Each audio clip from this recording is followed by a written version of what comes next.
What is up? I'm still getting used to that. So, everybody that is here, welcome to the broadcast. Our fearless co-host Mike is not available to be here tonight. He's out doing some adulting 101, working on doing some home inspections and all that good stuff for his big move.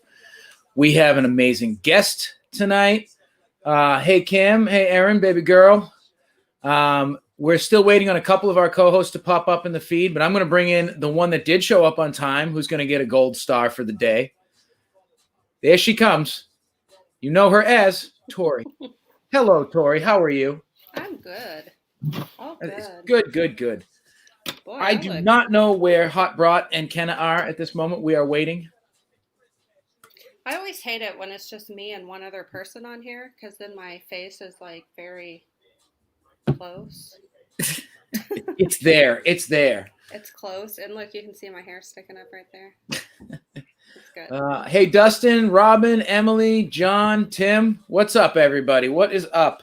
We have got ourselves quite the show tonight. Exciting. Cynthia, Nick, Lee. Damn, everybody's here tonight. Everybody's here. So we have our guests waiting patiently in the back. I think he was the first one in. I think he was in before anyone. I love it. Hi, Erin. If our two other hosts show up, I'll let them in when I feel like it. But would you like to introduce our guest? Well, this guy, he's a pretty cool dude. He's one of my favorites. He has a grade A badass beard. That's all I'm going to say.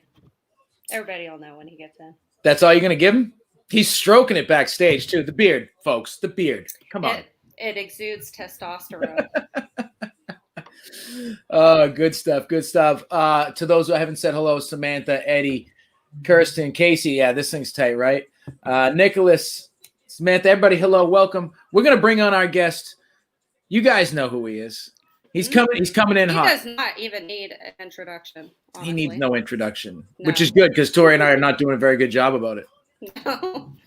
There he is. Oh, sorry, I'm just combing the beard. There we go. Perfect. That's Man, I see what you mean about the gigantic face. Right? I feel like you can see we're waiting on two flaw. other people to shrink this down. I don't know what they're doing. It's like I'm just right in everybody's business here, I feel like. We are right in everyone's room right now. We enjoy closeness around here. Yeah, well. It is nice, right? I'm feeling the love for sure. Then we might want to get that looked at when I'm talking to you. So, for those of you that don't know, Johnny, why don't you tell us a little something about yourself? Oh, man. Well, I guess I arrived at the Axe Murder house probably over 15 years ago, something like that. And it was just like a hobby. You know, I was into the history, the idea of, it was just sad what happened, you know, the little kids, like you just don't mess with little kids, you know. Mm-hmm. The story grabbed me. I started helping Darwin, the old guy out that owned the place. And I mean, there had been no shows. Like, this is right when stuff's starting to happen. And then boom, here come the big three: Paranormal State, Ghost Adventures, Ghost Hunters, you know. And it's like, back then, if you watched Ghost Adventures, you do not watch Taps. And if you watch Paranormal State, you do not watch, you know, it's like Bloods and Crips back then. It's like you choose your set, you know.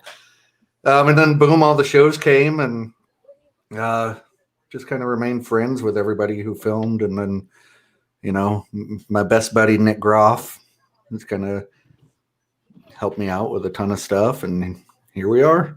He's done our show before. He's a good dude. Yeah. Good guy for sure. Yep. And I do the G Crew podcast with him, Chad Lindbergh, Josh Hurd. And that's a lot of fun. That was our lockdown. Like, as soon as it started, we would just sit there and talk to each other and stuff. And then it's like, you know, we should just make a podcast.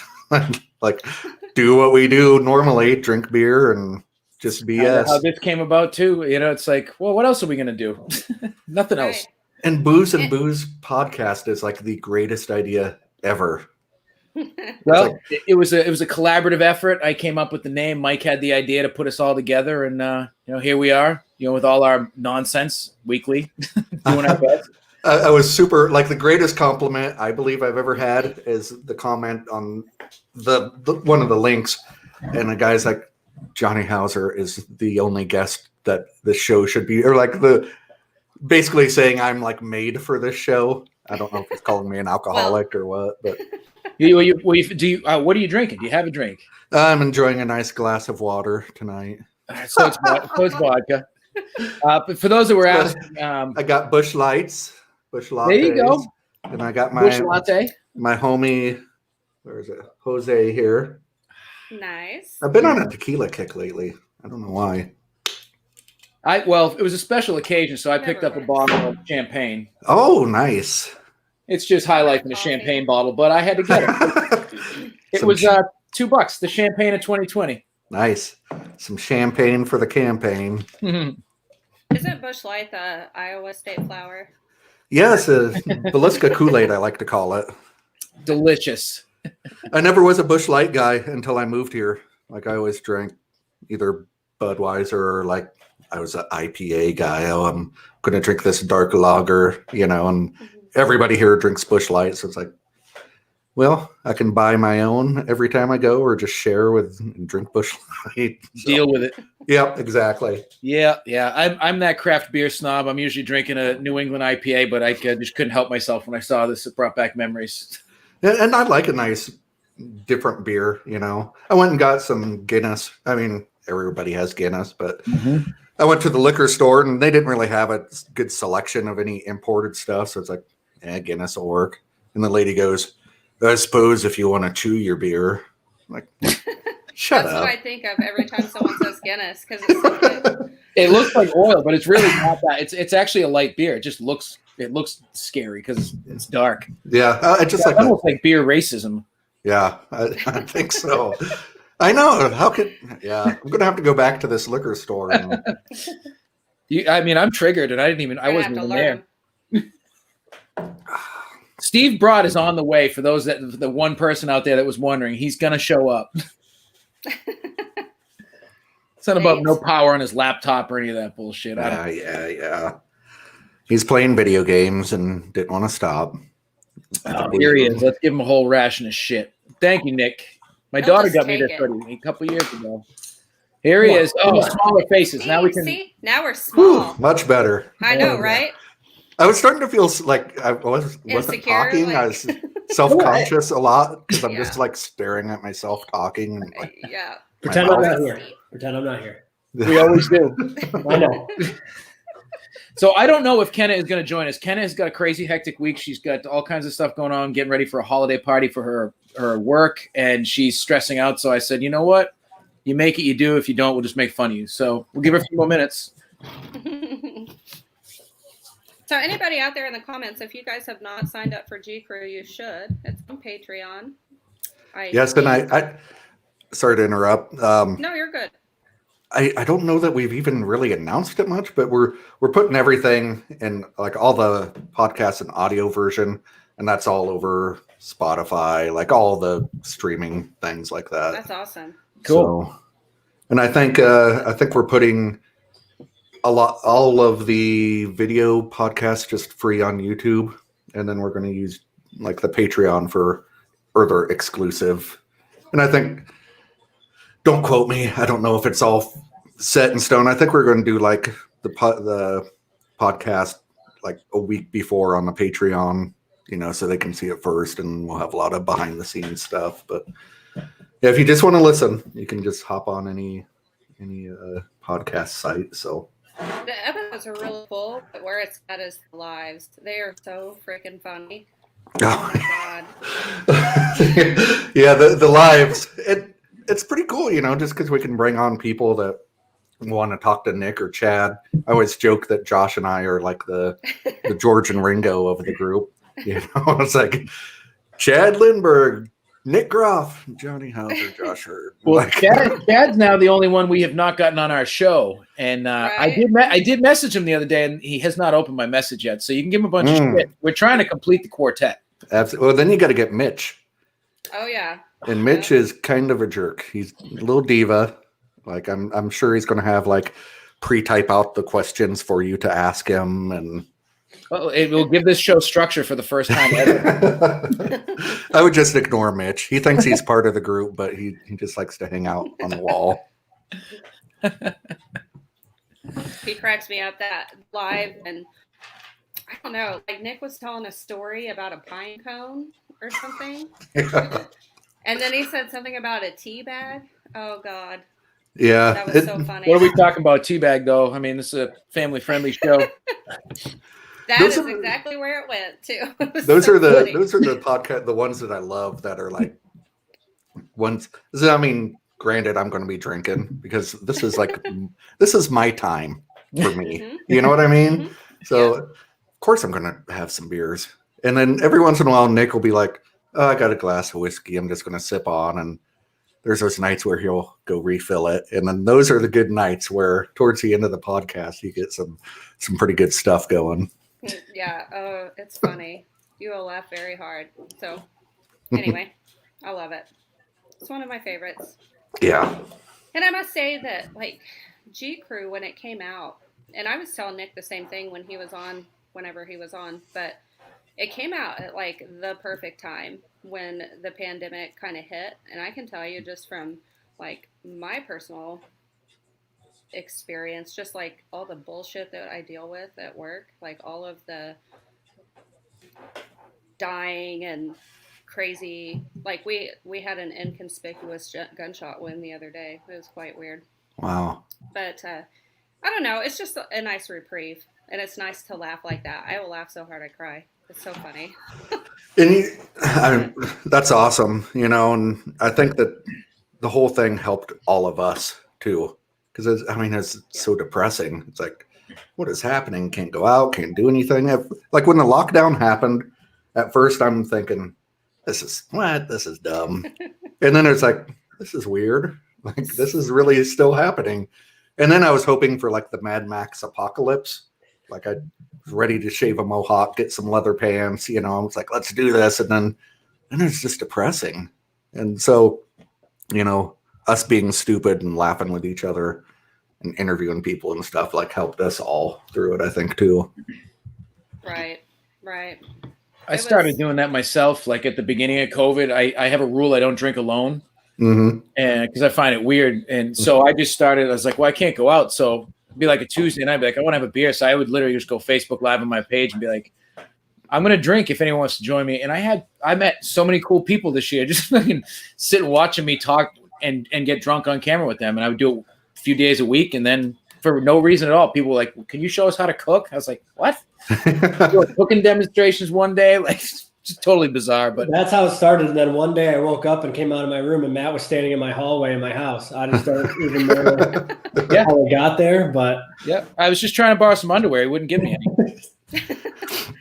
Yeah, I mean, I would do the same. I'd hop on different live, I'd like go find live feeds and just jump in on them and stuff. It's like, just need some kind of human interaction. Yeah. And like you say, just me sitting at the table having a beer, going down the YouTube rabbit hole is like, man, this sucks. This is depressing. If my life has come to this, Well, we made do, and we had to, we had the opportunity to either be miserable or make the most of a real shit situation. And for those of us that did, it's been an okay year. So. Mm-hmm. Yeah, not a lot's changed with me. I've kind of social distanced my whole life, really, But it's just when you don't have the option to go out and do something, it's kind of like, okay, now I want to go do something. Yep. But I had fun watching the Minnesota riots and all that stuff for a while. Like, whoa, this dude just drove a car through the cop brigade and they're setting the building on. It's like, what is happening? Humanity in its rawest form. We saw a lot of it this year. Oh, geez. It's unbelievable. And what gets me is the toilet paper hoarding. Oh, yeah. That makes no sense to me. It's so stupid. It's just mind numbing. Mm-hmm. Yeah. Walmart Why do you need all that here toilet paper? has been empty forever. Yeah, And then there was have, like a few little months where you signs could get posted. it. A few months where you could get it, and now it's gone again. Yeah. And All I would we like get around here is generic shit paper. It's not even like good stuff. Can't get good paper towels, nothing. It's like, would you stop making it? You got to double up so your finger doesn't go through it. You got to be careful these days. Matt wears gloves. Matt just wears gloves. I wear a mitten, actually. And last time I bought toilet paper, I was half embarrassed. Yep. I like put out the disclaimer. I'm like, I'm not hoarding this. I'm just really out. Yeah, Yeah, that was the same thing with us. We're like, we actually need it, but we don't want to go buy it because then everybody's like, oh, you're one of those people. So Yeah. no, I actually need it. I buy Oh, it a you're one of lot those. because it's one ply. I have Yeah. to triple up. Gotta have And it. You then- gotta have it. And then you don't wipe it off; you just scratch it off because it's Yeah. like so rough. It's bad. Well, I ended up pretty good because the Axe House was shut down, and it's like was stocked with toilet paper, paper towels, like all that stuff. So I'm like, and run over to the Axe House, grab a roll. But then we opened back up, and it was like, we have no toilet paper. Bathroom's closed. I can't buy any anywhere. There So for a what's your while, craziest experience there? At the Axe House, Yeah. Did you ask him craziest or favorite? I said craziest. Why do you want me to ask him his favorite, Steve? No, I didn't know if those. I couldn't hear what you said. They might be Oh, interchangeable. Well, Rick Shrek says Johnny's a Spartan and he doesn't need any TV. So Oh, my buddy Rick. I love that dude. Let's see. Okay, so there was one time we decided to recreate what happened, like the night of the murders. And I went in beforehand and I just kind of said, kids, family, if you're here, this is what we're doing tonight. Don't be scared. This is why we're doing it. Like, I wanted to push the house to its breaking point, basically, and like to get a name or some huge evidence or something. So I go into the attic with an axe, and I'm sitting there, and I have 8 people that are going to just randomly come in the house. I don't know when they're going to. And I'm just sitting up there in the attic. It's kind of creepy. It's weird. It's like, okay. And we have the whole camera with audio, video, you name it. 8 people come in the house, and they're doing, it's a good time at church. Let's go to bed and see kids in the morning, like playing it out. So I wait about half hour after that. I creep out of the attic. I go to the parents' bed, and I just hit the axe on the floor. And the 2 in the parents' bed start screaming, which it was weird. We're kind of giggly. It's awkward. It's like 3 a.m. It's weird. I'm above my buddy with an axe, you know. I go to the kids' room, and the whole mood changes bad. Like it just flipped. And it was the feeling like you shouldn't be doing something. So I thought, I'm just going to just do it real quick. We'll never do it again. So I go to the kids' each bed. I kind of hit the floor. They start screaming. Well, the 2 downstairs and in Lena's room, like actually thought I was killing someone, evidently. So one of the dudes starts bawling.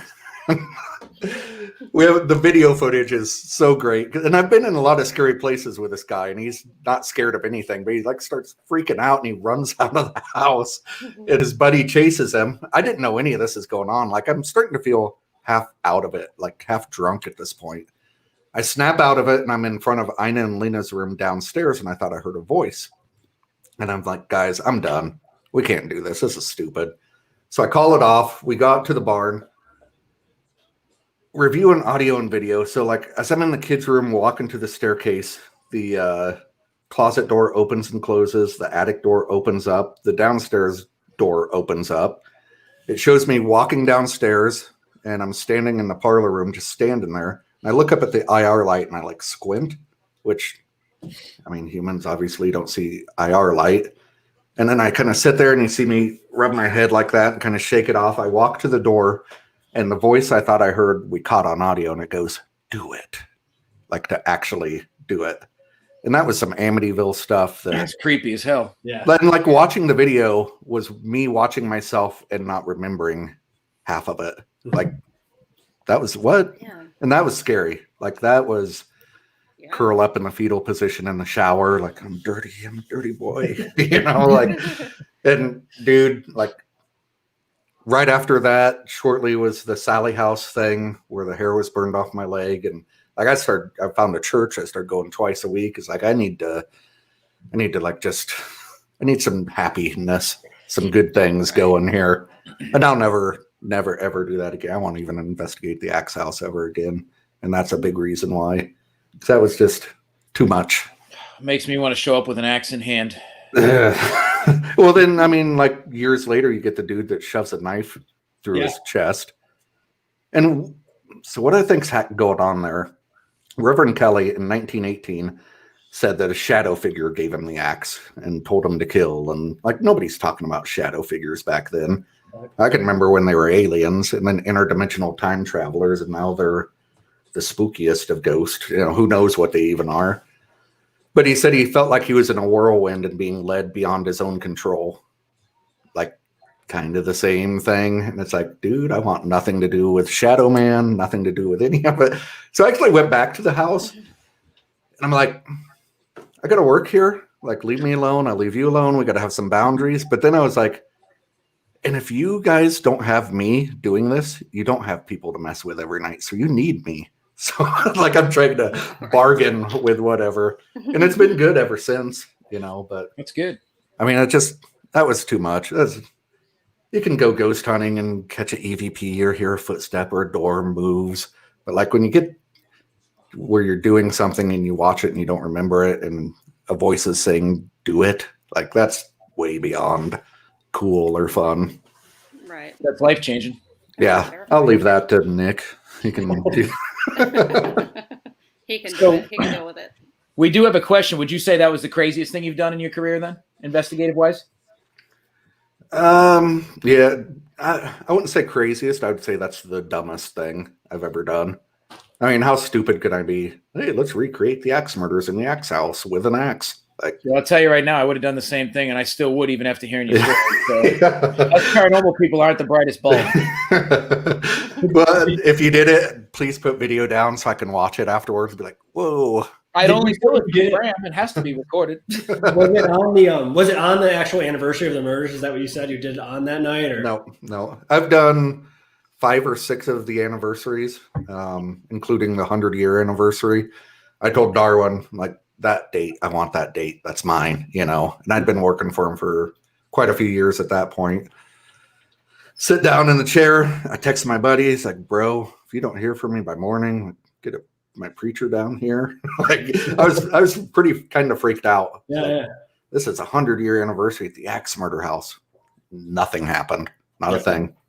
At one point, there's a lightning bug in the corner. I'm like, if you can hear me flash once for yes, twice for no. It was like, it was boring. Yeah. I didn't even review any audio Mm-hmm. from it.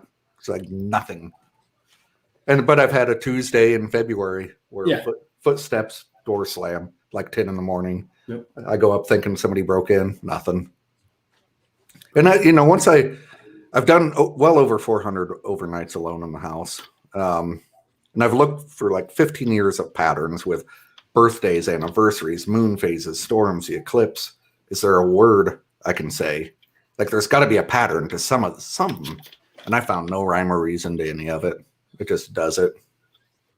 I think it's more of the people involved than the intent of the people involved, which I don't want to talk to a jerk and I'm alive. Like, Yeah. You go in yelling and screaming, do the come at me, bro stuff. It's like, come on. I wouldn't respond to that if I was a ghost either. No, it'd just be like, you wasted your money, bitch. I'm going back to sleep. But on the other hand, okay, so one of the prisons I did, it was a public event, and I was with a guy, and he's standing in front of a cell block or a prison cell, and he's like, "Excuse me, Mr. Man, I would really like to come in and ask you some questions, please." Like, and going on like that. I'm just like, man, if you were really in prison, you know what that would get you? Like, excuse me, Mr. Man, may I please come in? Answering your questions if you keep talking like that. Yeah. So, please, mister, can I please come in and talk to you, please?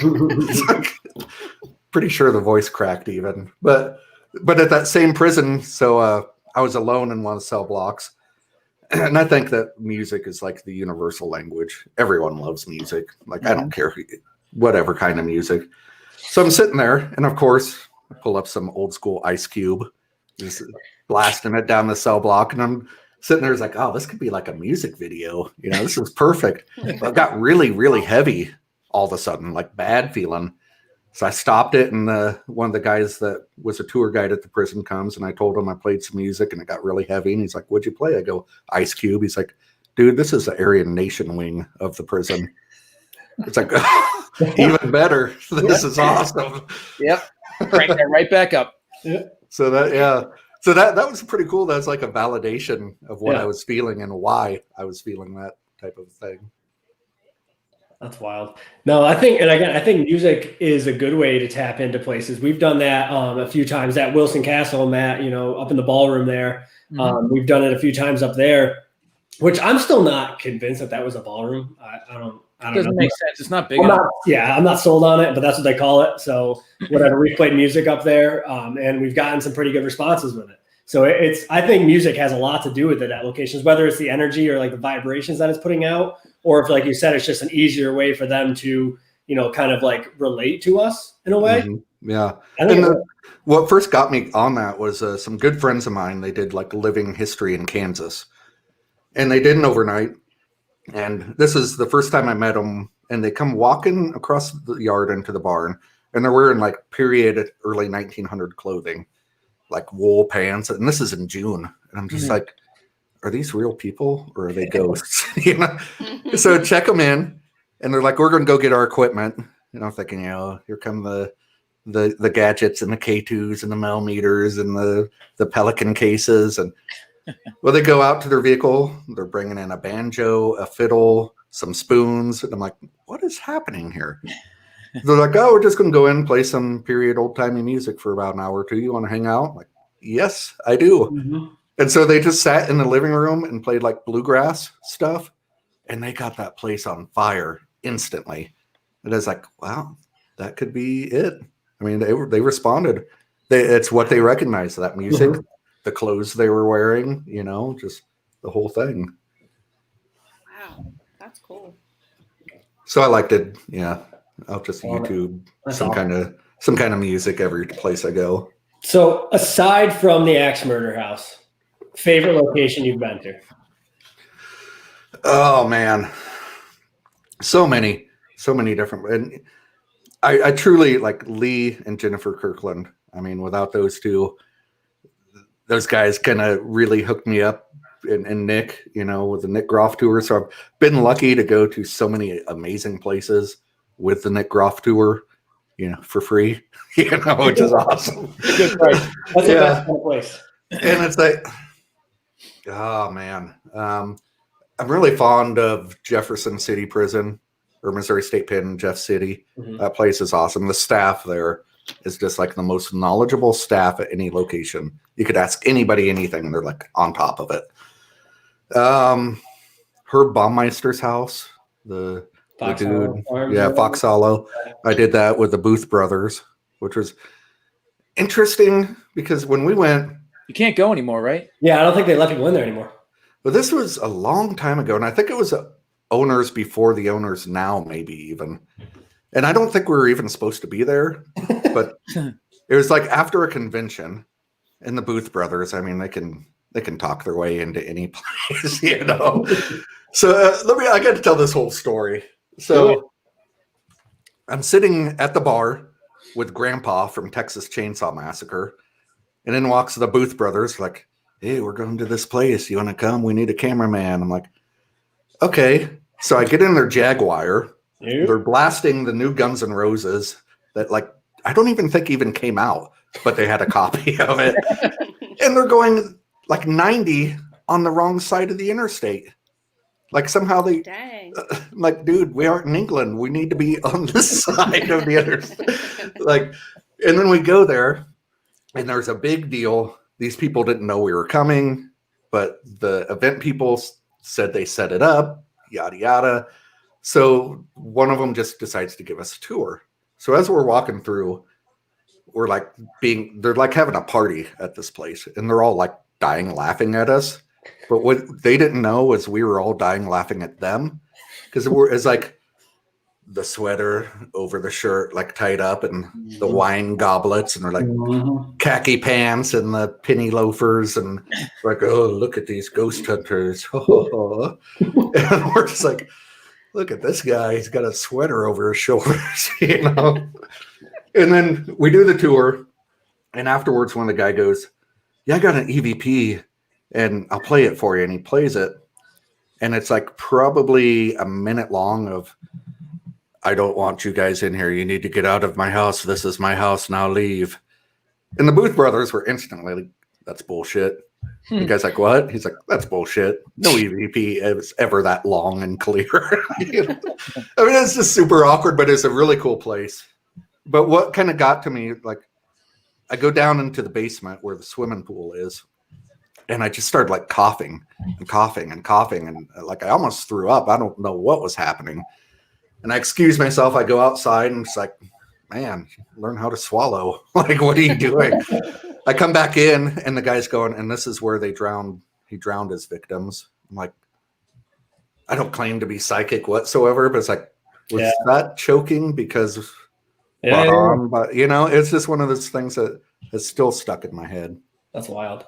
Because they still like don't even know if they've found all the bodies up there, as far as I know, right? Like they've identified some, but they haven't identified all the bodies either that they found. So like those cases are still unsolved because they don't even know who these people are. Yeah, and they said that at that time, and this has been a long time ago, that they were still finding bones out in the body pits in the yard. Yeah, it's like, wow. They don't even know the actual number of how many people he killed because they haven't identified everybody, and they don't know if they found them all. And I mean, I guess technically they don't even technically know, I guess, really that he did it because he killed himself, right? If I remember correctly. Before he went to like trial and all that, they were going to arrest him, and then he killed himself. Yeah, I think he like drove to a state park up there and blew his head off or something. Yeah. I mean, that's a pretty significant sign of guilt, I feel like. I mean, from what I gather, like he'd send his family on vacations and he'd go to gay bars and pick up guys and bring them back and kill them. It's like, what? Just leave people alone. Why do that? Why do that? The world sucks enough, man. Yeah, it takes a lot of effort to be a jerk. I mean, it really does. It does. Just ask Matt. He works at it every day. Dude, I break a sweat trying to get there. Steve loves me, so you can stop with the charade, Steve. That is why he woke up in my house. But I love Malvern Manor, Farrar. You know, I'm partial to the Iowa locations.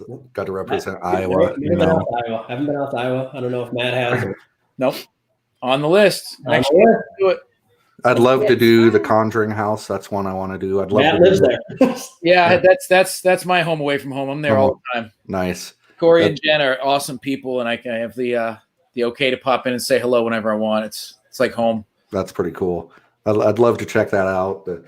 Man, I mean the Amityville house. If I had the money, I would buy it and live in it. Yeah. They just sold again like a couple years ago, I think. Man, I'd put the windows back in. Would be the first thing. That pissed me off so much. Yeah, because I've been to it a few times, and it's like this place looks like shit without those windows. Yeah, I'd put the High Hopes sign out front again. I'd just stand out there chopping wood and just like staring at everyone. Like, give me $50 and you can see the inside of the house. You pay your mortgage in a weekend. Yeah, all day. And which I'm surprised nobody's bought that house because like last I looked, it's going for like $1 million or something. See, that neighborhood is extremely high end and affluent. So those are the type of people that don't want anyone in there. And every time I've gone to take pictures, there's like 30 gawkers just in the front lawn. And it's like the neighbors don't want it. So I don't blame the neighbors, but maybe don't live there. Yeah. So they probably got the homeowners or association or whatever that is. Yeah. They have it like in their contract that no ghost hunters can buy the building or something. Yeah. So I was going to say that place could make $1 million in a year just on overnights.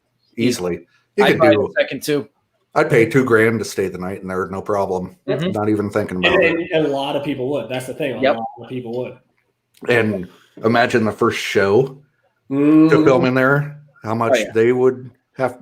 Like if I own that place and a show wanted to film, I'm like. That's what's crazy too. Is like, okay, so the people that bought the house, like obviously know what house they're buying. They know there's going to be attention on it. People are going to be stopping to take pictures. Like.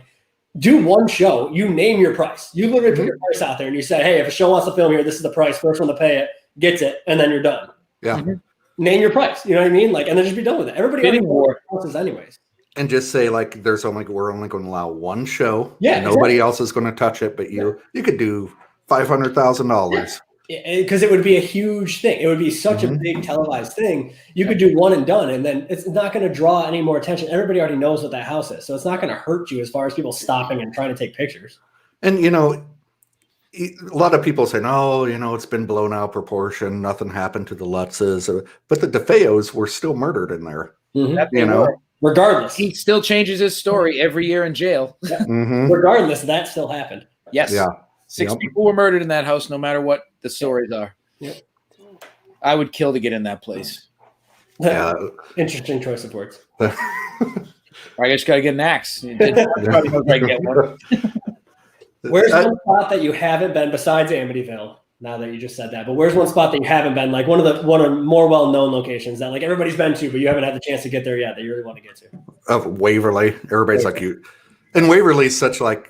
Whenever people come to the Axe House, I love it because Waverly's like the badge of honor. Yeah, I've been to Waverly. Yeah, then they throw that out every time. Like, cool, man. And I would love to go there. And I've been to Kentucky a ton. Some of my best friends are in Kentucky.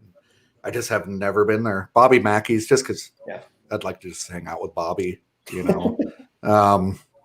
Man, as far as so there's one ghost hunt that I didn't do that I'm kicking myself for, and it was a government-sanctioned ghost hunt at a military base. And it was the president quarters where the president flies in and stays and sleeps. They're experiencing things. And I wasn't able to make that investigation, and I'm still kicking myself for that. Because that would have been cool, like little, like the government sanctioned it, like background checks. And I'm standing in where the president sleeps, you know. It would have been good for the resume. Yeah, exactly. And that and that's your bad. You get there and be like, I've been to this government sanctioned. Yeah. That and $1.25 would get me a cup of coffee, I'm sure. It look impressive on my my banners at convention. My as seen on. Me and Matt have been talking about putting together a night at Waverly next year. Mm-hmm. You know, I've been out there. Here's my badge. I've been out there a few times. It's a super cool spot. Mm-hmm. And I didn't get to go this year, obviously, because of COVID. So I wanted to get back out there. And I know a ton of people that want to go. So we were thinking about putting together a night or two, depending on how much interest we get, and just get a bunch of people out there and just go investigate and hang out. Yeah, that'd be cool. That'd be awesome. It'd be a ton of fun. I'm going to invite you personally. So you're my guest, Steve. There you go. Cool. And I've actually been really like before I got into the ghost stuff, I was very much UFO conspiracy guy. And I've kind of like since gone, like I'm very much into UFOs again here lately. And I think the big one was like, does anyone else remember during lockdown where the Pentagon came out and said we have off-world vehicles in our possession? And everybody just kind of blew it off. Tiger King was on. Nobody cared. Exactly. And now Department of Defense has a new UFO research group, and they're releasing all these like videos of the Tic Tac spaceship from the like jet pilots are catching and stuff. And it's just like, and now they're saying, I think is Jupiter, they're getting radio transmissions from there. So they're like, we need to stop going to Mars and start going to here. But what I really want to talk about is Uranus. That's the one thing that really interests me a lot. I hope you're directing that at Steve. For some reason, I was looking right at you, Matt, when I was. I have that effect on everybody like that. It was probably the gray sweatpants post from this morning. I'm still wearing them, but I can't show you because I'm pretty excited right now. I felt hypnotized, like my eyes were just being drawn to this part of this. Good old Uranus. Yeah, and I will never call it Uranus. It will never be Uranus. It never has been. So because it's not. It's Uranus. Yes, exactly. Let's just stop with the Uranus already. It's ridiculous. I know. Nick has been talking about coming up here and checking out the homestead. Matt got to go up and check that out. So you'll have to come with Nick and check out the homestead up here. We're doing shots now. We didn't get the memo. Nobody got. We're doing shots. You weren't here because you were late. I wasn't. Yeah, he did his first one before you got up. I got beer. That's it. But yeah, you got to come out to the homestead up here. And I know Nick wants to come check it out. Matt did his little walkthrough on his tripod with his GoPro, but he hasn't gotten a chance to actually spend a night up there yet. But it's like 12 degrees up there right now. And there's no windows, so like it's a no-go. But yeah, it's wide The open. homestead is basically untouched. The homestead is basically untouched. Destination Fear got in there for a night. And awesome. besides them, it's been me and a couple of our friends, Adam Kimmel, and those guys got up there for a night. But yeah, besides that, it's pretty much untouched, at least legally. Yeah, I need to get out in that direction for sure. I've been all over, except for I haven't been to the East Coast a lot for different locations. It sucks. It, But it gets old. I need to get over there and need to visit Kimmel. Need to hit the Dan class with the Henfield if you haven't House. been to Madison or Fairfield, like those are two locations that I would put up there with, with the Waverleys and all this stuff. As far as activity wise, like Madison and Fairfield are two of the most active locations I've ever been. And it's 7 hours for me to Madison and 10 hours to Fairfield. And I already have 2 nights at both booked for next year. So like if it wasn't worth that drive, I wouldn't do it. Yeah. And it's, I'm going to be out there every month next year. It's that active. And Adam's invited me to Madison a couple times, and each time, like, I've just been booked or things just didn't work out. I want to make it out. I love Adam too. He's a good dude. The crews at both of those buildings are like, again, like you said about that prison, they're like the nicest people. They know everything about the buildings. They're there to do anything you need them to do the whole time. They'll help you with anything. And they're good people, and it's a ton of fun. They're doing a bunch of work on the buildings, and they're active. So, I mean, you can't really ask for more. Mm-hmm. Yeah. I've heard a lot of good things about Fairfield. Oh, it's nutty. It's nutty. It is nutty out there. There's a old mental home about half hour or 15 minutes for me, and it's just sitting there empty, and it's like a whole city. There's probably, I'm guessing, probably 10 compounds. Like it's wow. Why haven't you bought it? I've talked to the governor. It was a mental home until the governor in Iowa cut mental health funding completely and shut it down. And then so all these patients are just nowhere to go. They just kicked them out on the street. And I'm like, what is happening here? But all these buildings are sitting empty. And a lot of them belong to the sheriff department. So I talked to the sheriff department about ghost hunting there or whatnot. They're like, nope, asbestos. It's fine as long as you're not rolling around in it. Like if it's just sitting there, like it off the wall. Right. And they're just like, nope. And so I've had about 4 TV shows call me for like location scouting and stuff. And they're like, what about this mental home? I'm like, not going to get in there. Yeah, good luck. And one of the last ones, I was like, dude, this lady's, you're going to call her and she's going to just rip your ass a new one and like go completely Karen on you, Yeah. And he's like, TV show and the network, and we got some money to throw around. And it's like, okay, let me know how it goes. About 10 minutes later, he's like, you weren't kidding, man. She wanted none of it. But I told him, and like the same mental home, there's a big building probably 2 miles away from it. It's where they would take the mental patients who had tuberculosis to die. Thousands and thousands of deaths in this huge brick building in the middle of nowhere. And the guy who owns it has a computer repair shop in it now or something. And I've gone there. I'm like, yeah, it's a cool place. Ever hear anything weird? Oh, footsteps upstairs all the time. Probably raccoons. Like, and I told right then, I'm like, I will do everything, all the work to do overnights here for ghost hunters. I will all you have to do, I'll take a little percentage for my time and you can have the rest. Just free money. Nope. Once you're dead, you're dead. That's it. You know this because of how? See, that's what I don't get either. Like, even if he believes that, why wouldn't he just take the money? Like, I told him. And other people don't, let them pay you to come waste their time then. If you think it's a waste of time, just take the free money. Yeah, that's what I said. Free money. I was like, I don't get it. And there's places like that everywhere. There's places all over that I'm like, hey, listen, I have insurance. I'm not going to hurt myself. If I do, I have insurance to cover it. Like, you're not going to be liable. I just want to come in for a night. If it's good, like, I can give you money for doing nothing. And they're like, nope. I have a Grand Army of the Republic Hall 2 blocks from where I'm sitting right now that is haunted as F.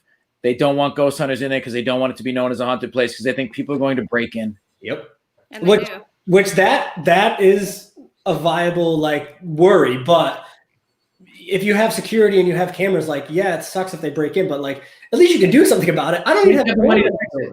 I don't even have damn doors on the building that I'm managing at. So like I can't even do anything about people breaking in. Right exactly. But go ahead, Steve. If you can combat it, like the money that you're going to bring is going to outweigh that negative interest. Yeah, and it like makes me wonder if like maybe they don't want to acknowledge it because once people start investigating there and activity kicks up, if it's something that they didn't necessarily believe in before or kind of just called it raccoons. Now they're forced to acknowledge that, Yep. and they're there all the time. It might freak them out. Yeah. And like with the Axe House, the idea of people breaking in was always a thing, but it's not a thing because every night there's someone there. Right. I mean, you have like free security. Yeah.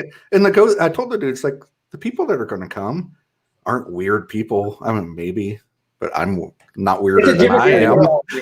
We're all weird. But they're going to respect the place and leave it probably better looking than what you handed it off to them. I mean, they're the greatest people I've ever met, Nope. Don't believe in it. Okay. Do you believe in $100 or $1,000 a night? Like, I know. You want cash? Like, I just don't get it. I don't understand. And then they tear down buildings that are in perfect condition because they're a black mark on history or the town or whatever. And it's like, oh, if we tear it down, it's gone. Yeah. That's not how it works, though. And like, again, you're spending millions of dollars to tear these buildings down instead of making millions of dollars over the years, just letting people do what they want to do. And they're not bothering anybody. I just don't get it. And I've had different historical locations come to me in Iowa. Man, we're just failing, we're not making any money. We can't even afford to have one senior there volunteering, for X amount a day. I'm like, open it up to ghost hunters. I told them the same spiel. It's like, they're going to be more respectful than anyone that walks through those doors. You're going to have a little money to put back into the thing so you can keep it open and you keep the history alive. Like, it's a win-win situation. It's perfect marriage for each other. Matt got to come out and investigate a jail out here this year when he was out here, and that jail is the same thing. We've been investigating there since 2011, and for the first 4 years, they were like, "Oh, we don't want events here. We don't really want to draw that much attention to it. We don't want to deal with it. We don't want to deal with people coming in." And then once they finally started doing the events, they saw a little bit of money coming in. And then this year, we were the only fundraiser that they could do because it was, 10 people or 20 people and everybody has masks on. It was very controlled and it was after hours and it wasn't them. So it wasn't their liability. But, the fundraisers that we were able to do in October for them, that's going to help them a ton this year. Yeah. And that's it's like a historic location that does tours that doesn't want attention or people there. Yep. What? It's crazy. And I hear it all the time. I'm like, so do you not want any customers doing day tours? Yeah. Because we do day tours like crazy. Yep. And most of it's because of the haunted stuff, but a lot of it's because of the history stuff because they found out about it from the ghost hunting shows. I mean, ghost hunters are historians. They are. And it's just so crazy. They think I feel like they think a lot of people are going to get turned off by it and oh, I don't want to go there because it's haunted or because they promote that it's haunted, but it's going to bring in so many more people that it's going to turn away. And it's crazy. It's not 1973. Everybody watches the ghost shows. Yep. Like everybody, know. And if it's haunted, they're going to be like, oh, cool. They're not going to, oh no, keep me away from it. So I want to try something we've not done before because we've missed about 36 questions. I want to try a rapid fire question session with you. Just keep going. So stroke that beard. Let me get another shot of one shot in. Get ready. My homie Jose here. It's gonna be all good. I'm gonna polish off my champagne. I will say though, Rick makes a good point here. He says charging to see haunted locations while the spirits work for free. That's got to violate some sort of labor law. True that. Very true. But we're giving the spirits some entertainment. Yeah. We're providing them the ghost hunters are the spirits cover band. So we're. There you go. Rick will control that. He built the world's largest Ouija board, so he's in touch with all that. He'll speak for the spirits.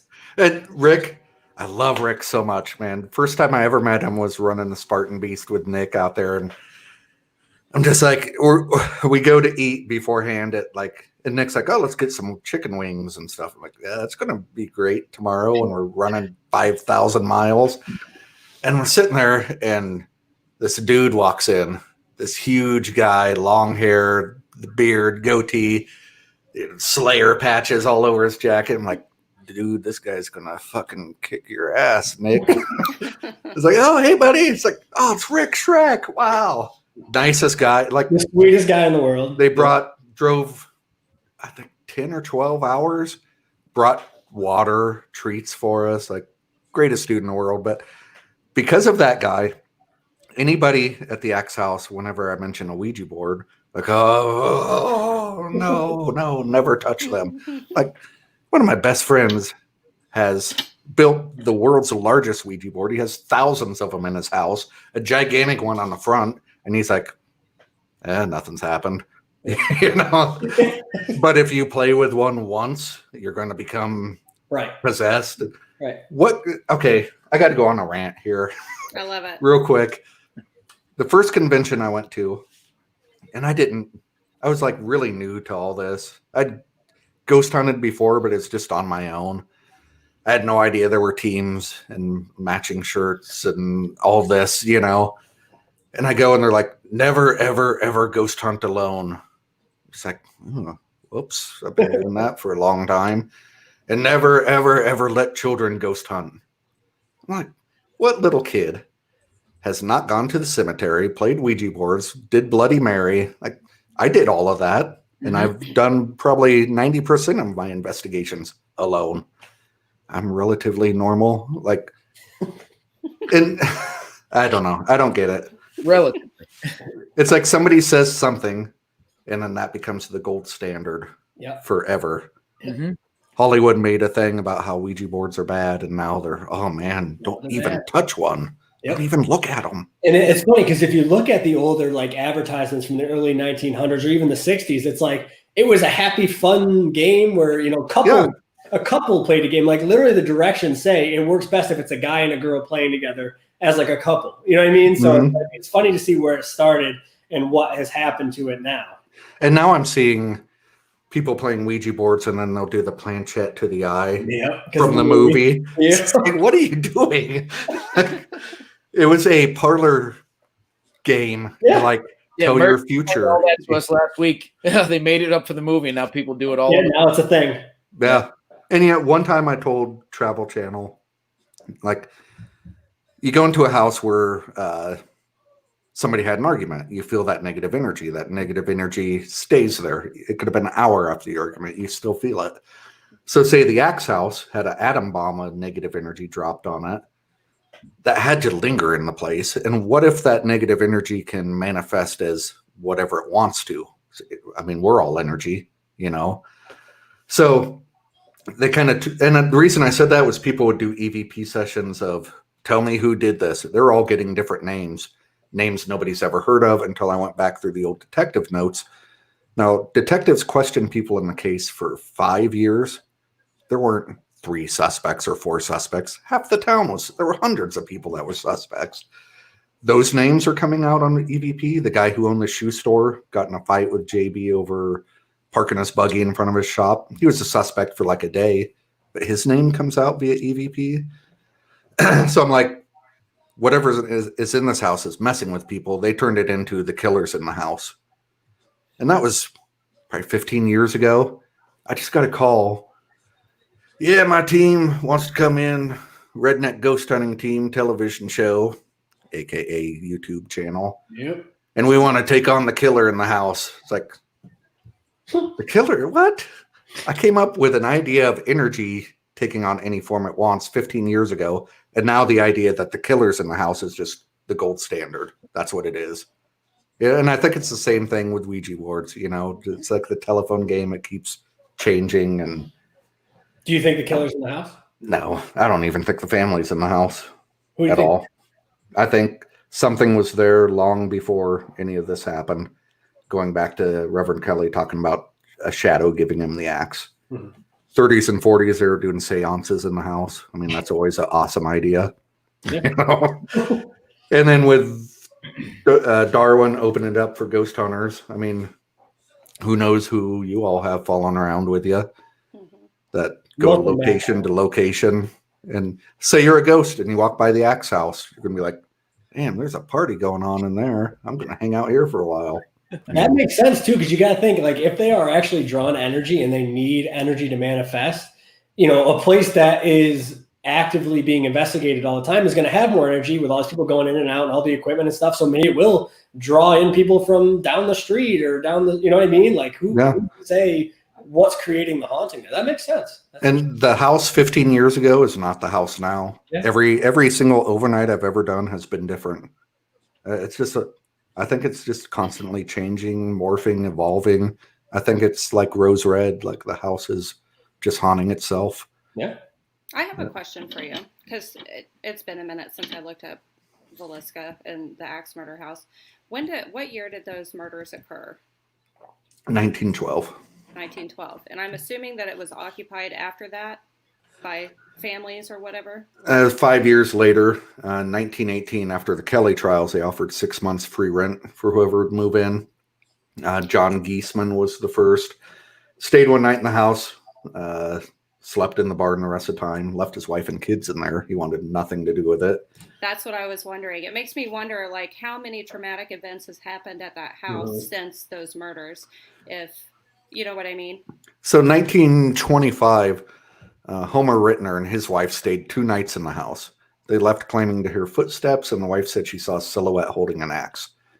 Now, the old newspapers are going on, oh, the hysteria because the axe man's still on the loose. Lock up your kids, hide your wives, you know. I'm like, what if that wasn't the hysteria? What if it was footsteps? But there's a family that lived there like 20 years and said nothing happened, which I don't doubt at all. Yeah. If you're a ghost, like in the other side where there's no time and there's infinity and you are going on forever, what's 20 years, 2 seconds, you know? A nap. Yeah, exactly. But I think Darwin buying it, putting in, you know, the furnishings where it stood. So probably 4 years ago, a lady stopped by. She goes, my great grandpa was best friends with JB. He bought a lot of his cattle during the auction. She goes, I found this in his photos and I wanted you to have it. Now, Darwin, when he was alive, the only photo he had to go off of was like 20 years after the murders. And it's a creepy looking black and white photo. It looks like a haunted house. It's obviously abandoned. This one, it's a man and little boy on the front porch, probably JB and Herman, before the murders even happened. There's a tree out front and a hanging vine on the porch. Now, when Darwin bought, he's never seen this photo. It passed away probably 3 years before this photo was given to us.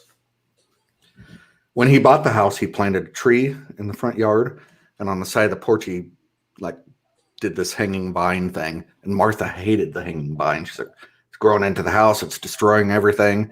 It's probably a month after Darwin passed. She goes, tear that hanging vine out. I'm like, okay, I'll tear it out. Well, we get that picture where the tree Darwin planted, there was a tree. Side of the porch, hanging vine. Like something told him to do that. How did that happen? You think it may have been? Do you think there's any possibility of some kind of like, not necessarily reincarnation, but almost like a past life kind of thing, maybe? I think the house was just telling him to do it, as Norman Bates as that sounds. Guiding him. Yeah, exactly. And like looking at my past, lived in several haunted houses. First job was filling in graves at a cemetery when I was like 15. Like I've always been weird and I've always kind of resisted it. End up at the Axe Murder house, the house next, like the room I'm in right now was Mary Peckham's room that found the bodies that next day. So like all this just comes into place. And I think that the house picked me to like do what I'm doing. And then on Dead Files, Amy Allen was just like, you're the one, you're the chosen one or something. Like the chosen. And so I told Martha I needed like a Elvis jumpsuit with a cape that says, says the chosen one. That's just like, all right, it's time to go. Screw you guys. That happened at the perfect time. Yeah. But anyway, rapid fire questions. He's not leaving until we do it. No, I can talk all night. And there's more questions now, so you're in for it now. You're in for a lot of questions. You need another shot before we jump into this. Okay. Wait, twist my arm. Okay. If you're gonna make me. Matt, we've been off topic. We've been getting some pretty crazy stuff up at the homestead lately. In the basement in particular. We've gotten 2 EVPs back-to-back times of them asking us not to leave. Really? One time it was like we had DR60s both times. So you know how in DR60s a lot of times it's like that raspy, like garbly kind of EVP, like hard to make out sometimes. Mm-hmm. Both of these have been separate. They're actual like voices, more like a normal EVP. It sounds like a female the first time, and it was me, Nick, and Dylan, who did a lot of the work up there with me over the summer. And he asks, do you want us to stay or do you want us to leave? and it's a female voice, clear as day, and it says, "Please don't leave me." Wow. And we just got another one that it was Nick and Dylan up there last weekend because I couldn't get up there, and same thing. Ask, do you want us to stay or leave? And it said very similar, like I don't leave, or I want you to stay, or something like that. But in all of the building, it's the basement where the maintenance room and like the rec area is. You know what I mean? You would think it'd be up there. That shadow though, and right. That's what I mean. Like a lot of the activity seems to be focusing on the basement. So you got to get back out here. We got to do a full-on investigation. We got to check it out. I don't live that far. Anytime you want, I'm down. I'm not doing much. All right, I'll let you know. All right, so don't tease me. Don't Before you do the rapid fire, Nick, on his comment, he said, interesting fact, the Villisca Axe Murders of 1912 seem to have been the one event that drew a lot of attention from this Titanic sinking, which occurred less than 2 months earlier. It pulled them off the front page, right? That's what the story is. It pulled the Titanic off the front page. Yep, absolutely did. Man, that's crazy. It was like the crime. It was a huge thing back then, like crime of the century. One of the times Travel Channel came, they're like, "How has nobody heard of this? Like everyone knows Lizzie Borden. That was 2 people. This is 8. Because we're in Iowa, not on the East Coast. Like nobody knows where we are."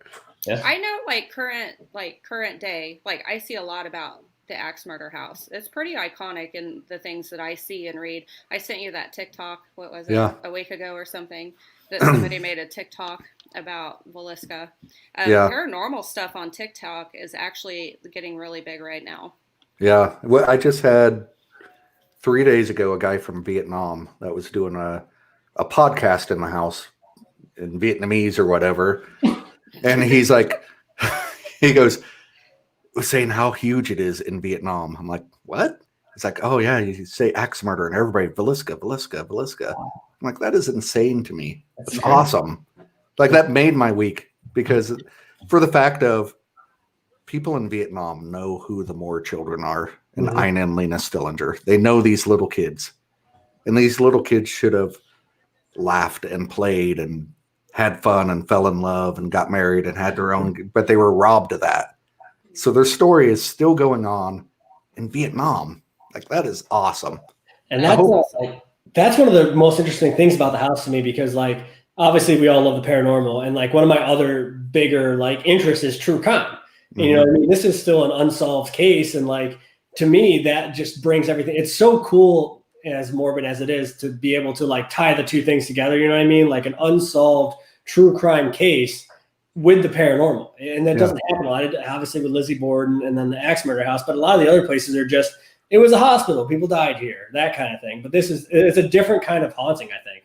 And it's been well over 100 years. Like that's a long time. You know, like you have to be Beetle huge for somebody to still be talking about you 100 years later. Yeah. You know, and these kids are still being talked about. Like I love that. That's what I love about the place. For sure. All right, rapid fire, Matt. You ready? Oh man. All right. So I'm going to ask. You're going to answer. I'm going to go right to the next one. You got this? Yep. All right. So Amanda asks, most active location you've been to? Villisca. Okay. Not just saying that, for real. You answer. Emma wants to know, how did you get started in the paranormal?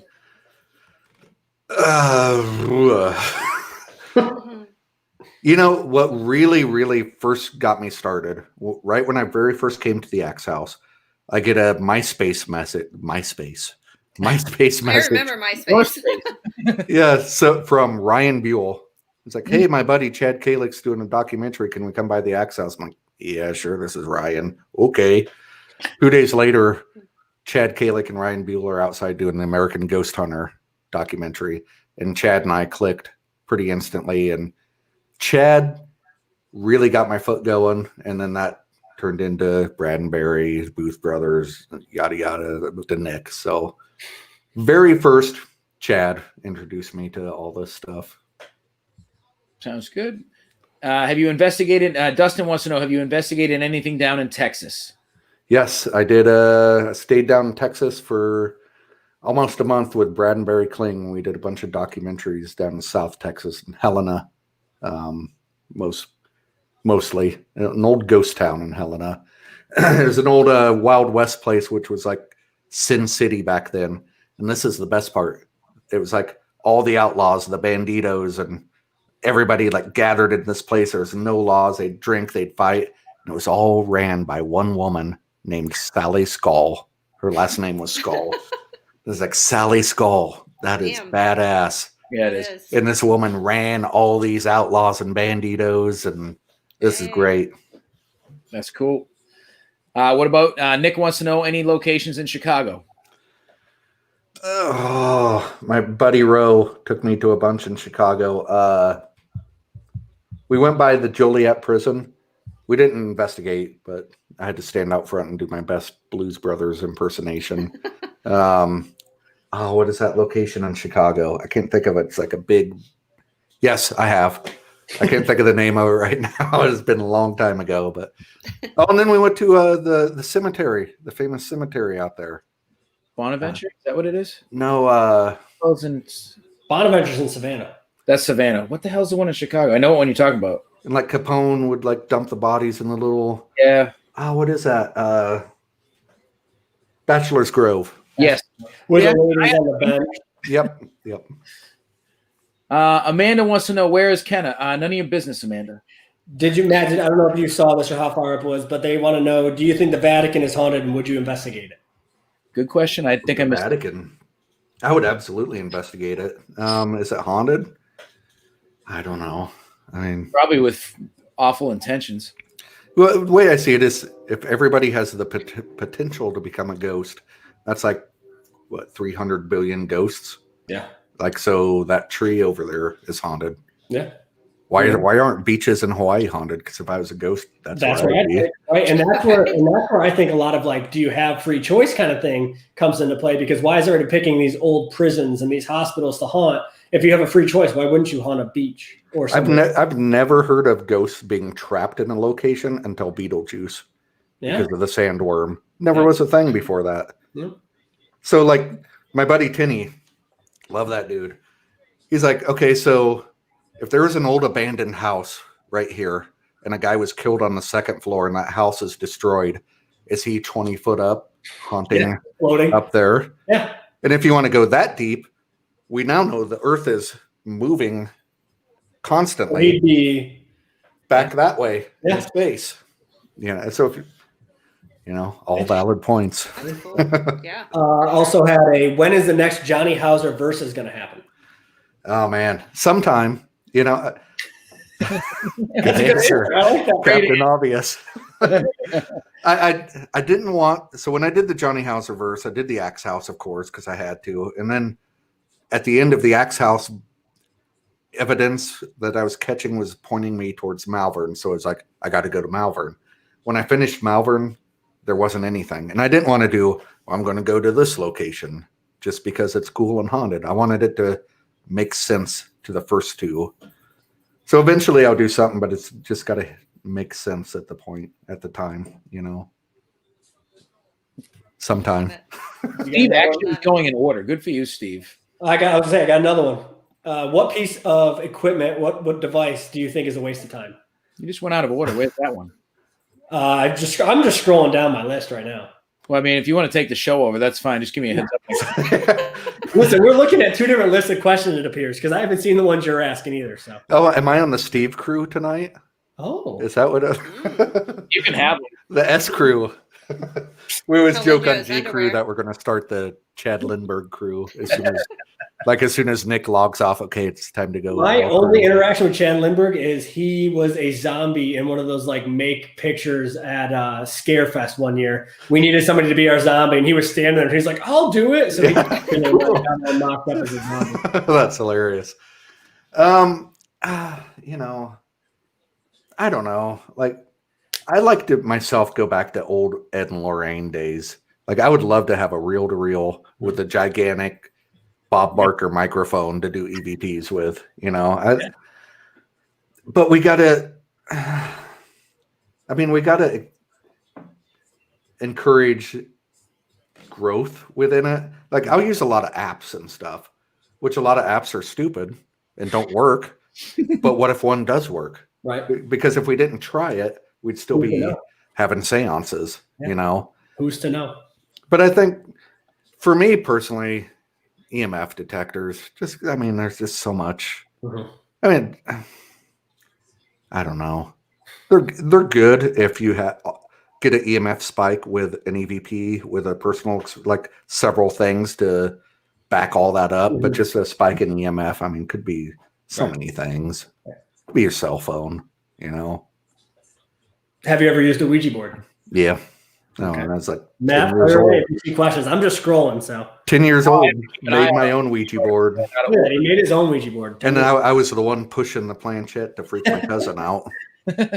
But I mean, they kind of do freak me out because of the Hollywood stuff, but I think they're amazing pieces of art, and I want to start collecting them. I want a wall like you have, Steve, and I want a Rick Shrek. I'll be able to hook you up, that's for sure. Someday I want Rick to make me a Ouija board, just so I have a Rick Shrek original. Like that would be a prized possession. You see the planchettes he's making right now to the old tables? So cool.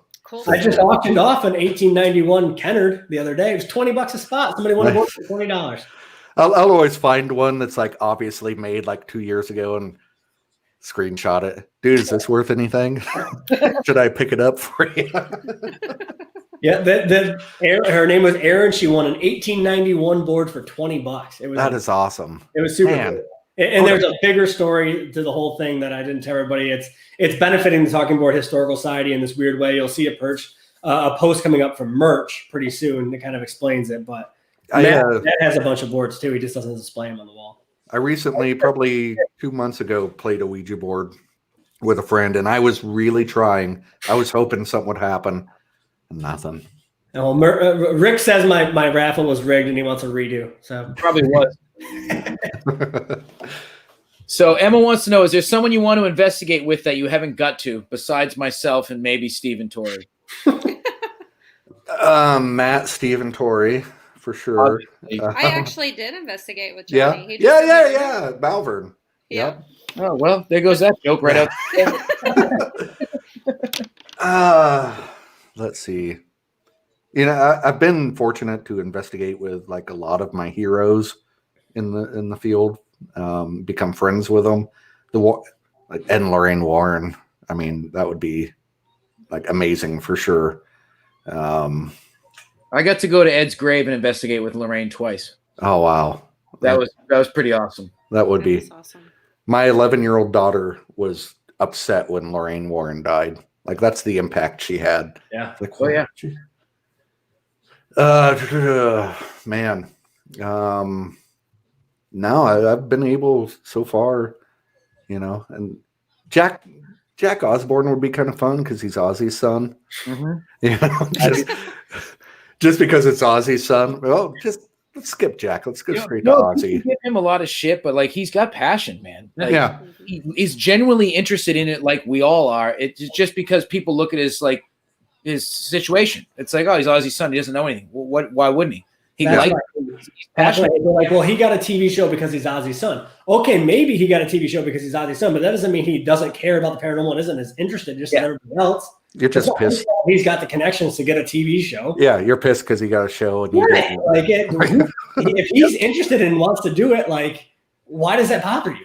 I hate people. My philosophy within the paranormal is this. So like Randy Rhoads, who played for Ozzy, greatest guitar player, one of the legends. Every tour stop he would go to the local music store and take a guitar lesson from the dude in the shop.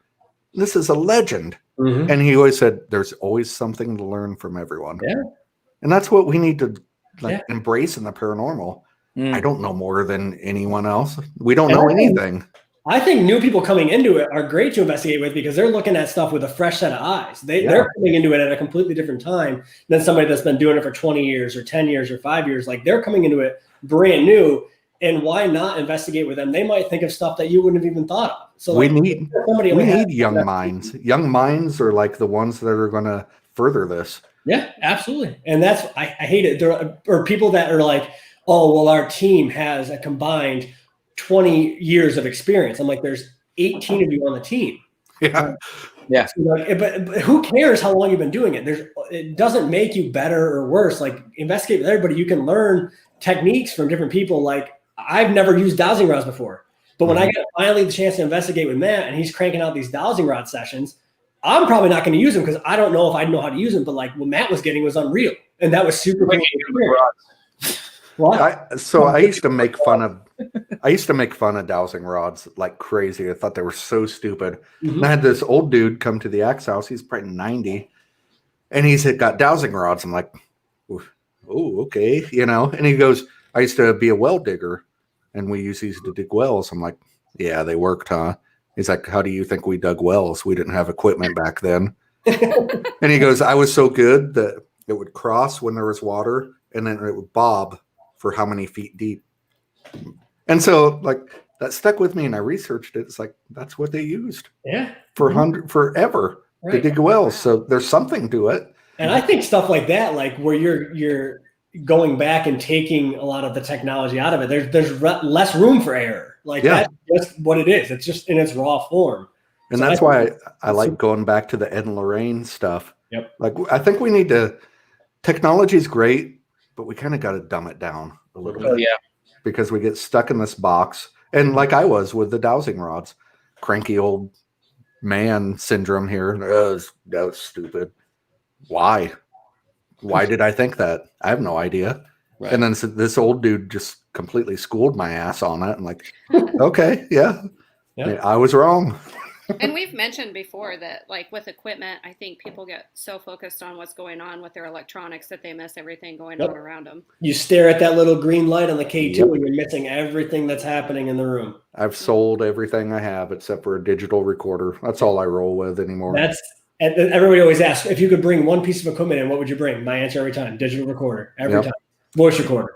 You're not going to prove anything to anyone ever.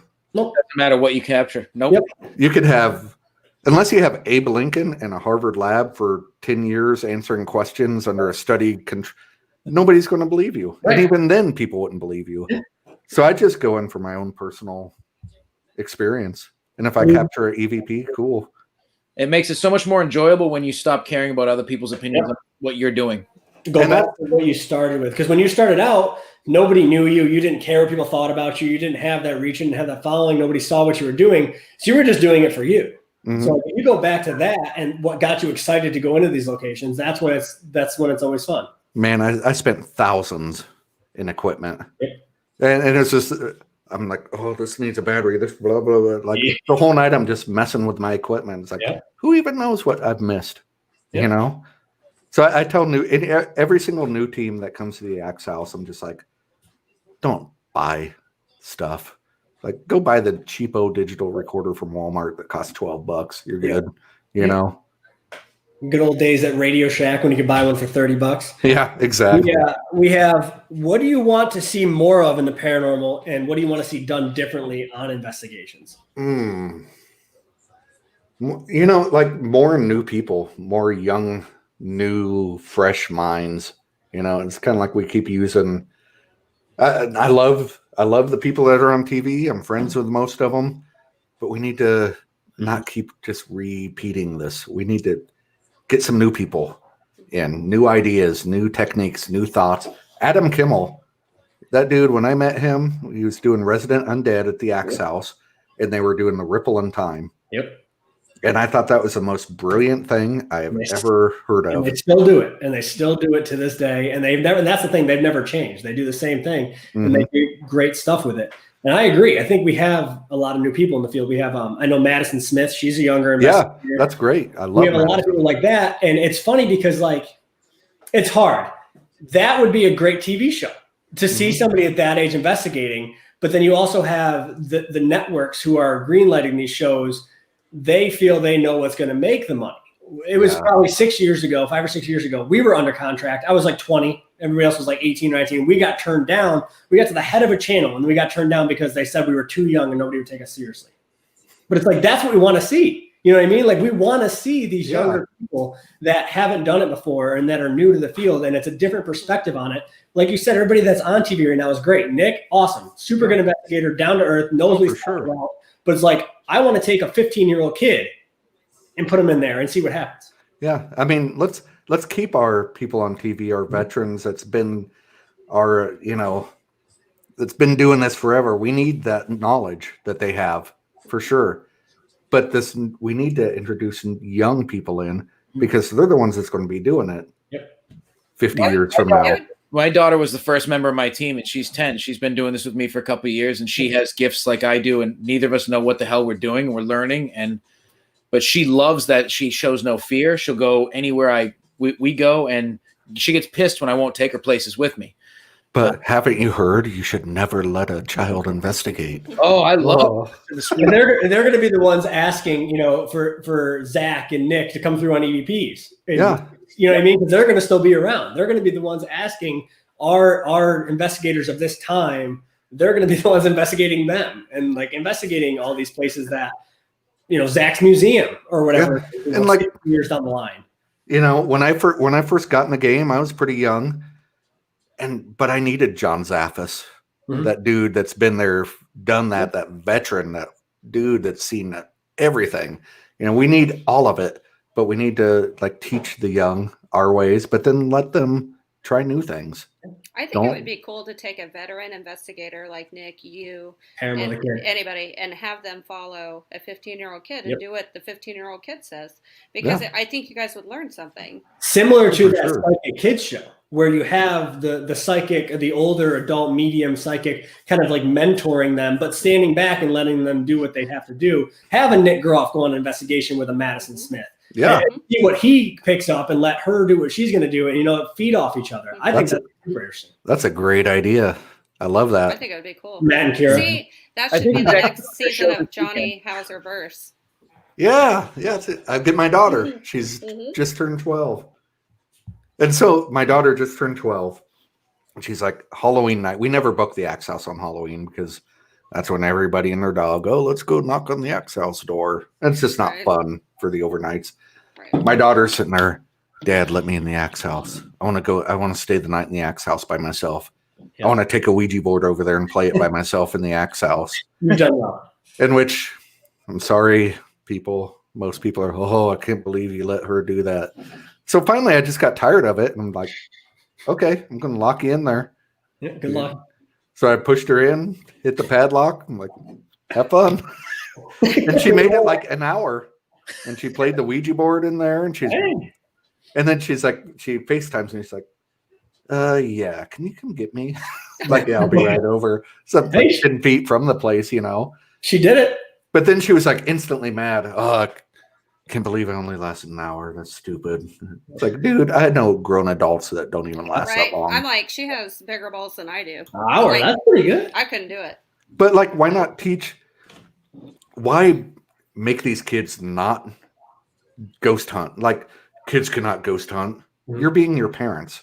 You don't believe in ghosts. Between supporting them ghost hunting or cheerleading or playing baseball or anything, explore their interests and let them do it safely. And what's wrong with it? And for those of you, and for those people that say they can't, what's the age? What's the age that is okay for somebody to ghost hunt? Why? Because it depends on the maturity of your child, I guess. If you got a fucking moronic kid that doesn't know right from wrong, don't let him go. Right, but that's maturity. That's not age. You know what I mean? So that's the thing. It's like, if you're 18, why is that any better than somebody that's 15? I know 15-year-olds that are smarter than me. You know what I mean? Like, why? And this is going to be like a big thing, but parents, your kids are going to do it anyway. Exactly. I was thinking so why not teach them how to do it correctly and respect the spirits and, One thing that really got me was there was a younger investigator a while ago that got a lot of hate online. And it absolutely amazed me at the things that adults would say to a child online just to be that guy. That lady that started that was a piece of shit. Absolutely astounding. Like I was, God dang, I was shocked. So this person badgering this little kid and making them feel horrible is worse than letting them ghost hunt. Right. This person was one of those, like, when you look on somebody's bio on Facebook and it has 817 positions that they hold, she was one of them. Head researcher, head investigator, every job on earth that they could do, high priestess, high witch, all this crap. They want certified.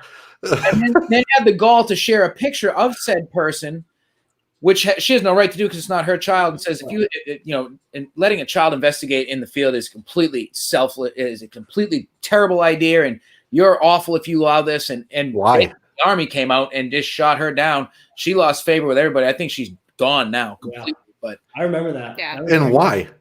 Exactly. Tell me a case where something went wrong. Kid.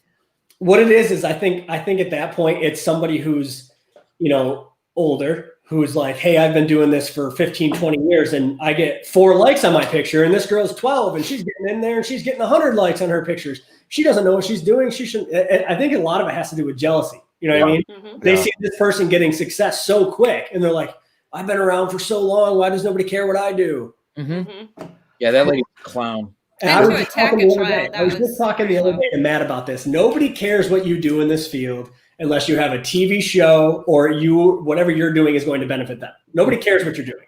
Nobody cares what I do. Nobody cares. You know what I mean? Like, yeah, you might get some likes on your pictures, but they don't care. Like, if you don't have a TV show and you're not going to benefit them in some way, most of the time people don't care what you're doing. Mm-hmm. Let me just give a life lesson here Mm-hmm. to everyone. Okay, everyone listening everywhere. Nobody cares what you're doing. You care what you're doing, and you do it for yourself to make yourself happy. Don't do it to make other people happy because nobody cares. Yep. Honestly, you do it for yourself. Yep. It's crazy. It is. End of life lesson. We do have more questions. Anywhere in the world, any location outside the U.S. you want to investigate? Where at? Stonehenge. Oh, Because that's a good pick. one of the first things that got, like when I was a little kid, I had the Time Life, the commercial, the Mysteries of the Unexplained or whatever, that Time Life book thing. Yep. And I remember the commercial, it's like a guy bent a coat hanger into like an Egyptian hieroglyph and pointed it at Stonehenge and it shocked him or something. But that's like what got me into this, Nice. which probably wouldn't happen for sure. If you could have the Annabelle doll for an investigation, where would you take her? Malvern Manor, just leave her with Josh to hang out with for sure. I've tried to create my own Annabelle, by the way. With the idea if a doll can hold like energy from location. So I have a doll that I'm sending to over 100 locations. I'm documenting it, spending like 6-7 months in each place, and I'm going to see if I can create an Annabelle. So That's badass. yeah. Is it okay to investigate while pregnant? Not that you would know. I love it. Yeah. I would say so. I mean, come on, like. So a friend of mine has COVID right now and she's pregnant. And the doctor's like, well, it's not going to get through the placenta or whatever. You're fine. So a ghost can. Like, you're fine. Yeah. I'd be more worried about like if my wife was pregnant and wanted to investigate. I'd be more worried about her like tripping somewhere in the dark. Exactly. You know what I mean? Like that's what my concern would be. And my mind went there because a lot of people that come to the Axe house that are pregnant are like, should I go in? I'm like, why not? Yeah. I'd go for it. Yeah. You're good. Yeah. And Rick's right with us. He says that, as long as it gets the kid off the couch, whatever the kid's doing, they're getting off the couch and not sitting there on their phone, their TV, go support them in doing that. Like it doesn't matter at this point. I would rather my kid is with a paranormal group that's very strict, like no drugs, no alcohol, at a location they have permission to be on a weekend than doing what I did when I was a kid on the weekends. Here's another question from Rick up on the screen. Yes, Rick. The answer is always yes. Yeah, okay, I see it. Is it okay to get someone pregnant while investigating? Absolutely. I think so, Rick. Hey, you might charge your environment. That might help with the energy. Yeah. I think it's Mansfield Reformatory, Ohio State Reformatory. On their website, they have like a warning. If you're caught doing anything like that in an investigation, you will be asked to leave. So like they've obviously run into that before, and they're like, "Don't do that." I wonder if they blacklight the place after every investigation. I wouldn't blacklight a prison regardless. So, quite a few years ago, I'm on Google and I'm just like Villisca Axe Murder House just to see what's out there, what people are saying, and this Amazon book comes up: top 1,000 places to have sex. I'm like, what? And we were like number 500 and something. Hey, they were like, they were nice enough to put our website address at the end of the There you go. description of That's what easy. happened. But instantly in my mind, I'm like, who was it? Like 15 years of overnights. I'm trying to, How many was it is the question. yeah. Who hasn't? Yeah. And so never mind. No, I love it. No. Let's hear it. What is You went on it? before my first Villisca, didn't you?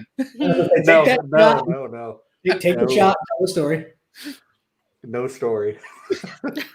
All right, we got. Is there a place for virtual reality in the paranormal field to view locations overseas? I think that's like where it's going. And a long time ago, I thought, okay, so these 3D cameras or these 360 cameras that can get like all angles or whatever, and you can like move your phone and look around. I always thought that would be so cool to like film a ghost hunt with. Yeah. Like somehow and do it live, so people can like turn around and look. Yeah. Where they feel like they're That's in awesome. the hunt with you. Super cool. Super cool. Let's see. Did I catch up, Matt? Are you on your list still, or did I catch up on everything? No, we got everything, and we've gone on forever. 9:30. Time for We bed. love it. Wow, yeah. I'm starting to get the slurring going, so I think that the booze and booze was a good combination. I I love it. think so. So what else would you like to say before we wrap this show up tonight? Plug your stuff. What do you got? I ain't got nothing going on this year. Like everything's been canceled. Yeah. I think so 2021 G Crew will be in Dallas, Texas for Texas Paracon. All of us will be there. We'll be doing a live podcast from there, interviewing a ton of people. So that'll be fun. Mhm. Believe I'm going to England next year for a Paracon and a ghost hunt. So that's big for me. That's cool. That's gonna To be have. Going over to SageCon? What's that? Is it SageCon that you're going over to? I don't. I can't remember the name of it now. It's not SageCon. It's like September-ish, somewhere around in there. Very cool. So, and they're going to do like a seance one of the nights. So it'll be cool to do a seance in England. And Nice. it's just cool for me to what I love will take me over there. That's dream. like a dream. a dream for sure. That's awesome. That's super cool. Well, we'll definitely have to get you out this way. Like you said, you got to get out to the East Coast. We'll get you out to the homestead. I know Nick's been wanting to get out here. We'll get both of you guys out here. I'm sure Matt will just show up. He does that every once in a while. So Yeah, Steve begs me to show up so that people actually come. I text Matt every day and I say, when are you coming back? So, Matt will be out here. You'll come out and check it out, I'm sure, at some point. We got to get down to Villisca. Me and Matt Yeah. we got to go out and check out there and investigate. But that's awesome. Hopefully 2021 is a little different than this year and things aren't canceled and we can do all these big conventions, Savannah Paracon in February and your convention in England and, get out there and get back to doing what we love to do, even if you're a kid. Yeah. Even if you're a kid playing a Ouija board by yourself. Yourself in a haunted. Oh, We approve that message. we do have one question that was missed. We'll do this last one, then we'll let you go. You and Josh Hurd did a film where you connected between Villisca and Malvern. What happened there? Kind of describe what went on really quick if you can before we keep going. So it was the idea of, okay, so basically we had an envelope of questions and they had an envelope of questions like down in Sally House. We're at the Malvern Manor and it was all timed out. And it was like, basically open this up. Hey, my buddy Josh Hurd's at Sally House. Can you touch him on the left arm right now to see if there's like any correlation with these hauntings? If like I can say something at Malvern that affects Josh at Sally House. It's all on Amazon Prime, Brush with Evil 3. It worked. We got some amazing results. So check it out for sure. You just got to watch it. Yeah, that's awesome. Well, there you go, guys. Everybody go watch that. Check it out. You guys got something to watch for the rest of the night there. See what happened and get a little more of Johnny tonight. Thank you, viewers, for all your kind words. We appreciate that. Thank John, you. we appreciate you coming here and taking some shots and taking some shit with us. We like it. Yeah. Had a lot of fun. I could have done this. Let's just keep going till like 2 a.m. See how weird this gets. I would say we probably still retain most of these people. Yeah. Because like at that point we're gonna be like, man, We're gonna be like drooling. the ghosts are time traveling aliens. What if we're the ghosts and they're alive? What if we are the ghosts? What if Loch Ness Monster is the ghost of a dinosaur. Maybe. What if Bigfoot's a ghost? What if Bigfoot's a ghost and that's why they've never found a body? A time traveling ghost, and they hover. That's why. Maybe. Yeah. Maybe. And I can start crying at some point. I like that. Well, there you go. Aaron says it's already 2:30 there, so we've hit our mark. Yeah, perfect. 6 hours anyways. Awesome. Well, thank you again very much for coming out. Sorry for Thank being you. late. Not that anybody cares, but sorry for being late. For Johnny, not bad. Yes. If you have like a 100-year-old Ouija board you want to sell, hit me up. I'll let you I'm know. needing one. The whole wall full behind you. I'll let you know before I let Matt know. Okay, perfect. Awesome. All right. Well, thank you very much. Yeah, Thank we'll see you you. guys. Have a Thanks. good night. Bye. Appreciate it. Yep. All right, folks. We Woo. got We're close. big box. Big box. Ooh. That was a good time. Johnny, we do appreciate you being here with us. Fans, followers, viewers, friends, you're all the same to us. We appreciate it. We were 60% capacity tonight. We carried the load pretty well. Steve's good at that. I had to. It's been an hour and a half. You've behaved for a long time. Ken is not even here to keep me in check, and I was really good tonight. And you're drinking out of a bottle. So, I mean, what are you going to do? You know, exactly. So I know that you guys saw the post that was put up earlier this week about us possibly this being the last show of the new year. We have decided to say the hell with that, and we're going to do some freestyling the next 2 weeks so we can keep this party rolling. And we will not likely have any guests, but what I'm thinking, I didn't discuss this with these two. It's not I think what we do is we just open it up, and maybe we'll just pop on random people if Yeah. they join us. Bring people on for a little bit at a time each show. Yeah. So sound good to you two? Absolutely. I'm for it. Anybody that wants to join, come on in next week. I'll be on time, hopefully. And we'll all be able to pop in random people and chat for a little bit. Perfect. Fun. So you guys, the 15 of you hardcores that are still watching, thank you. For the rest of you that watched and you're rewatching, good for you. You missed a good show. But we'll do some freestyle shows the next 2 weeks, and then I know I'm going to be on a jet plane to Scotland, and I will not be available for 2 weeks. But Okay.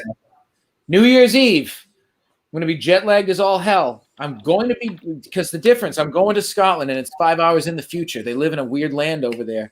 I'm going to be celebrating the new year at a lot sooner than you guys here in the States. So I'm going to be likely inebriated at this point, and we're going to do the Human Fluff and Nutter Challenge live from the hotel. Peanut butter, fluff, and Nutella all over this beautiful moneymaker. Aaron's going to have far too much time doing it. You guys are going to get to watch it live on Booze and Booze, and we may throw up a donate button for extra incentives that night. I don't like the idea, but it might happen. And again, everybody, big thanks for that. Making that happen. That raised a ton of money for the homestead. We're going to use it. We're going to put to good use coming 2021. A lot of repairs going on out there. New fence, new gates, security lights, more cameras, doors, all kinds of good stuff happening out there. So thanks again to Matt for doing that. Thanks for Tori for doing her fundraiser. All this stuff helps. Every single dollar helps. We're going to do a lot of work out there next year, and we get to see Matt covered in peanut butter and fluff. So why not? Yes. So exciting. Shut up, Aaron. It's not going to happen. You already know the stipulations. I think she's putting it in her ear or something at one point. I saw that. Yeah, well, she already knows what's going to happen if that happens. So this is a family show, and I will not say what's going to happen. That's fair. But again, thank you guys. I'm glad we got to hang out and chat tonight. And next Wednesday, 8 p.m. At least 3 of us will be here. 4, maybe 5. Who the hell knows? But we'll be live next Wednesday at 8 p.m. And we'll just hop on in, see what's going on with you guys. And if anyone wants to join in live, if you're lucky, we'll throw you the StreamYard link. Yeah, and you get to come hang out with us.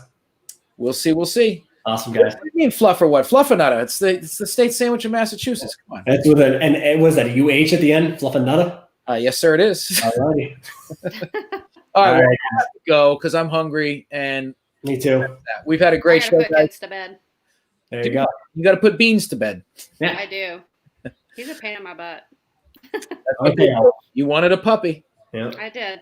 He is a good dog, though. I can't complain. All right, guys. Till next Wednesday. Next week, guys. We appreciate you watching, sharing, liking, all that stuff. And until next time, keep drinking, I guess. Yeah. See you later. Bye.